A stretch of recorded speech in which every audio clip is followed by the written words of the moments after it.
What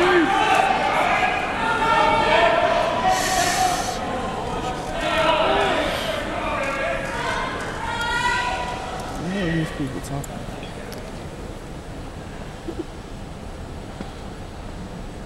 Oba-chan, kokoro kara, dear grandma, from my heart. You were at the hospital when I was born. There must have been something about 3 generations being in one room that made history seem tangible. So easy to touch, so easy to hold. You see, my grandmother's frail fingers casually carry 87 years of her life, and her arthritis tells stories. Her index finger, crooked and gracefully, points me down memory lane to a time when I first saw her dance, first saw her hands painless, holding a traditional Japanese fan, moving crowds like wind, a 5-foot tsunami dressed in the kimono, face paint, and culture. How beautiful to be able to tell stories with no microphone, no literary devices, just a choreographed version for love for this stage and a connection to the people. It is a love that runs through my blood, free as 1,000 paper cranes, free as a cherry blossom in the spring, free as her ring finger without those rings. See, I've come to believe that a wrinkle is worth more than a diamond could ever be, because her 3 marriages have died, but her pride still grows in her follicles. That's why her hair waves like a Japanese flag on the side of a kamikaze jet, knowing her life will crash on American soil. The other night, she held me tight, cried, and said she was ready to die, but something inside told me she's not quite ready yet. But what do I say?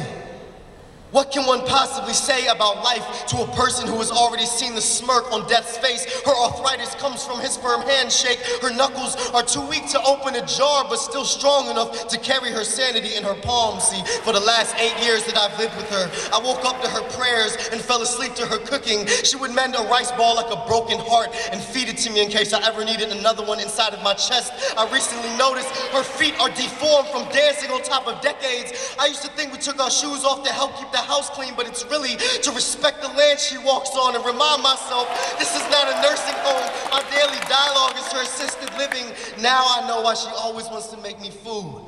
Because watching me grow helps her feel more alive. You were at the hospital when I was born, so count on me to be there for you when you die, Oba-chan. You have choreographed my respect for elders, and as long as I'm breathing, I will be dancing behind your face paint. Fuck when you're gone. I want to remember you now. I want to walk through your wrinkles, get drunk off the wine you sip out of hourglasses every night, and bend my future arthritically but beautifully so that my life will remind others of your ring finger.